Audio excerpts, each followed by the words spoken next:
method in the madness. And speaking of a little bit more madness, we will get to the Rabbitohs and the Cowboys. Again, plenty of enforced changes. Of course, there is no Latrell Mitchell at fullback, so Taffy will get a run in the one shirt. Then it is Johnston, Burns, Graham, and Milne from year 2 to 5. Walker in the 6 with Reynolds at the 7. Obviously, Mitch Moses getting the call up over Adam Reynolds, so he will still be in a South shirt in the 7. Nichols, Marshall, and Burgess making up the front row, which Benji in the 9, questionable. I do have question marks around that one. Obviously, there is no Damien Cook. Fair enough. Kaloma Tungi, Sewer, and Selle are 11, 12, and 13, with Liam Knight on the bench with host Margot and the Greek international, who will hoping to be getting a feature at the World Cup this year, if it's still going ahead as planned. Mamazoulis, I think I've got that name right. Fingers crossed. I have. We've not butchered it for him. Over to the Cowboys, and again, plenty of changes. Dayan Arce will be in 1. Kyle Felt not picked this time around, so he will be in the 2, with Bowen in the 3. Lemuelu and Talagi in the other centre wing combo, and then it's Drinkwater and Dearden. Hess in the prop, Robson at 9, McLean at 10, with Wright and Dunn in the second rows. Taumalolo in the 13. Granville will be your utility 14, with Gilbert, Burr, and Lukey as the remainder of the bench. Straight off the bat, I do have some real worries on this one, just because of how makeshift that Rabbitohs interchange benches. You know, you got Liam Knight, who is they've got no real playmakers on their bench. You like to see the Rabbitohs change things up, switch things around. Usually, you got Benji in the 14 shirt, comes in, runs absolute havoc, creates issues wherever he can, and will not be the case this week. Benji Marshall in the 9. I cannot remember the last time that I've seen Benji in a 9 shirt. I mean, my NRL knowledge can be a little bit limited at time, but I mean, in a game that is as quick as it is now, your 9 is very agile, very quick out of dummy half. And to Benji's credit, yes, he's very quick still. He's still got plenty of pace in the legs, but he's not a Damien Cook style player. He's not an Api Coruscant style player who, you know, those are the players who teams have the most luck with at the minute. And it does worry me about how slow that Rabbitohs ruck area potentially could be this week. I don't think you need to worry too much. Benji's not an out-and-out dummy half, no, but he is still a very good distributor of the ball. And you said that they have no playmaker. I would like to draw your attention to the aforementioned Mamouzelos. Again, apologies if we butchered it.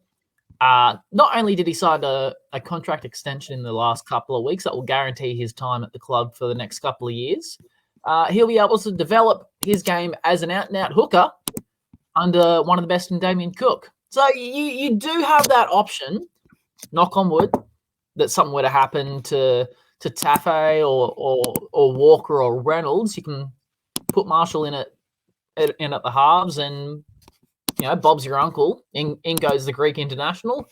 Straight off the bat, I know you said that you're worried about this bench, but Rabbitohs 13 plus. The Dragons would have put the Cowboys to shame last week. That's how bad the Cowboys played up at Newcastle. It was so painful to watch. And yes, there's no Latrell out the back. Yes, there's no Cameron Murray, so you lose that agile 13. I mean, Mark Nichols is starting. That's a bit of a worry. But at the same time, this is still a Rabbitohs side that has one of the most prolific try scorers in recent history. One of the inform, if not the inform halves pairing that's not Cleary and Luai. They have an out-and-out legend of the game tonight. They have a strong front row in Tommy Burgess. Kaloma Tungi has been in career best form. Hame Selle's had some great stints. Even Knight and Jacob Host in their limited game time this year have been superb.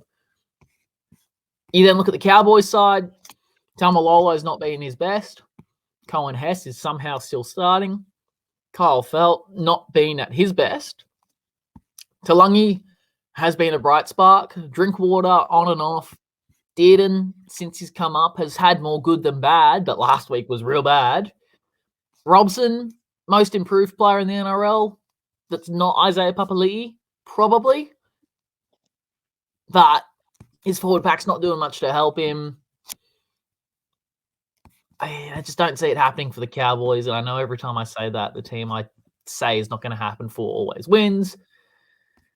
But, the bunnies here are odds on if you're if you're trying to bet them like the horses and you're taking the odds. Bunnies 13 plus at 157. Give me that. Can Alex Johnson continue his try scoring form? He scored doubles in, I think, 4 straight or 5 straight now. You could absolutely make another potential case for that one. It would probably be about 260. Yeah, 260. There you go. AJ, 2 or more tries. Bunnies 13 plus. If you think that maybe the Bunnies are struggling through the middle, Drinkwater could dart through on a bit of broken play. That's potential, but I have no confidence in the Cowboys this week. Bunnies 13 plus. Alex Johnson 2 tries. Okay. I am I'm in struggle town at the minute. Population me. I do think that this one's got points in it. I just don't think it'll be a Rabbitohs blowout, as many people are predicting. I think the Rabbitohs could potentially be a little bit clunky. Yes, they've got their recognised 6-7 pairing, as do the Cowboys in what is an emerging 6-7 pairing. The worry for the Cowboys, obviously, you got Dayan Arce out in the fullback shirt, and no Tabuai Fido. You lose a lot of pace on your wings and on your flanks. They like to get those early kicks in and have him just chasing through, similar style to what Melbourne do with the Fox. But I'm thinking that it's going to be a tighter game than many expect. So I'm going to go Rabbitohs 1-12. I'm going to go take the over on this one. I think the over are probably sitting in and around 46.5 potentially, in and around that area. 47.5. 47.5, close enough. So we'll take that. And as for a Rabbitohs anytime try scorer, I'm fancying. I don't know why. I've just got the feeling that Adam Reynolds is going to take over, and he's going to back a gap himself, especially on a week where he potentially is feeling a little bit scorned about missing out on an Origin shirt, and he's got a bit of a point to prove. Obviously, he's in his last season, the Rabbitohs, and I can't help but feel that Reynolds will just show and go a gap himself. Obviously, Walker is predominantly your running player in the halves pairing, but I'm feeling that Reynolds goes through. So that's my 3 picks for this game. Is he going to step on the dead ball line this week? Let's not talk about that. Like I say, point to prove. It gave me mad Sonny Bill Williams flashbacks from the World Cup. Oh, God, at Workington against Samoa. Oh, you hate to see it. You really hate to see it.